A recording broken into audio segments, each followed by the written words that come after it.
பல பேரு தினமும் தூங்குறதுக்கு முன்னாடி ஒரு பெரிய தவறு பண்றோம் தெரியுமா? மொபைல் எடுத்துக்கிட்டு ஸ்க்ரோல் பண்ணிக்கிட்டே இருப்போம். ஒரு வீடியோ, இன்னொரு வீடியோ, அப்படியே நேரம் போயிடும்.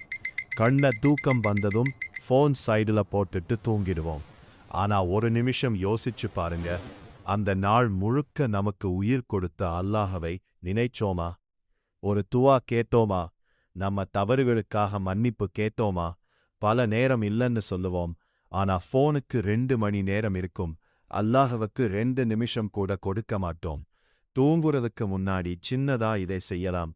வியூலோ பண்ணிக்கோங்க. ஆயத்துல் குர்சி ஓதுங்க. 3 குல் ஓதுங்க. அஸ்தக்பிருல்லா சொல்லுங்க. யா அல்லாஹ், என்னையும் என் குடும்பத்தையும் பாதுகாத்தருள்வாயாக என்று துவா கேளுங்கள். ஏன்னா நாளைக்கு காலையில நம்ம எழுவோம்னு யாருக்கும் உறுதியில்லை. அதனால இன்று இரவு ஃபோன் விடுங்க. அல்லாஹ்வை நினைச்சு தூங்குங்க. அதுதான் நிம்மதியான தூக்கம்.